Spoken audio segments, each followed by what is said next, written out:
Hi welcome back to my vlogs guys.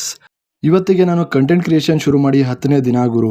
ನಮ್ಮೂರಲ್ಲಿ ಒಂದು ನೆರವಿ ಇತ್ತು, ಅಲ್ಲಿ ಅಡುಗೆ ಮಾಡೋ ಜಾಗಕ್ಕೆ ಹೋಗ್ಬಿಟ್ಟು ಬರೋಣ ಅಂತ ಒಂದು ಸ್ವಲ್ಪ ಹೊತ್ತು ಹೋಗಿದ್ದೆ. ಅಲ್ಲಿ ಕೆಲ್ಸಕ್ಕೆ ಬಂದು ದುಡ್ಗುನ ಚಾಕು ಕೇಳಿದ್ರೆ ನನ್ನ ಹತ್ರ ಇಲ್ವೇ ಇಲ್ಲ ಅನ್ಬಿಡೋದ ಗೈಸ್ ಅವನು. ಅಲ್ಲೇ ಇದ್ದ ಇನ್ನೊಬ್ರು ಅಣ್ಣ ಈ ತರ ಎಕ್ಸ್ಪ್ರೆಷನ್ ಕೊಡ್ತಿದ್ರು.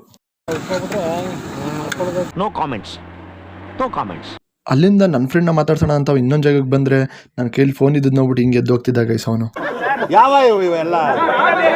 ಆ್ಯಂಡ್ ಅಲ್ಲೇ ನಮ್ಮ ಇನ್ನೊಬ್ರು ಬ್ರೋ ನನಗೆ ಕಂಟೆಂಟ್ ಕ್ರಿಯೇಷನಲ್ಲಿ ಕೊಡ್ತಿದ್ರು ಟಿಪ್ಸ್ ನೋಡ್ಬಿಟ್ಟು ಇಲ್ಲಿ ಕಂಟೆಂಟ್ ಕ್ರಿಯೇಟರ್ ನಾನಾ ಇಲ್ಲ ಅವರ ಅಂತ ಡೌಟ್ ಆಗ್ಬಿಡ್ತು ಗೈಸ್ ನನಗೆ. ಆಯಿತು, ಆಮೇಲೆ ಅಲ್ಲಿಂದ ನಮ್ಮ ಮನೆಗೆ ಬಂದರೆ ಇವತ್ತು ನಮ್ಮ ಮನೇಲಿ ನಮ್ಮಪ್ಪ ಅಳಸ್ಲಂಡು ಕೂತಿದ್ರು ಗೈಸ್. ಅದನ್ನು ಸ್ವಲ್ಪ ತಿನ್ಕೊಂಡು ನಾಳೆ ಇರೋ ಎಕ್ಸಾಮ್ಗೆ ಪ್ರಿಪೇರ್ ಆಗೋಣ ಅಂತ ಕೂತ್ಕೊಂಡಿದ್ದೆ. ಇವತ್ತು ನನಗೆ ವಿಡಿಯೋ ಮಾಡೋಕ್ಕಾಗಿದ್ದು ಇಷ್ಟೇ. ಫಾಲೋ ಮಾಡ್ಕೊಂಡು ಸಪೋರ್ಟ್ ಮಾಡಿ ಆ್ಯಂಡ್ ಲೈಕ್ ಮಾಡೋದು ಮಾತ್ರ ಮರಿಬಿಡಿ. ಸಿಗೋಣ ಮುಂದಿನ ವಿಡಿಯೋದಲ್ಲಿ.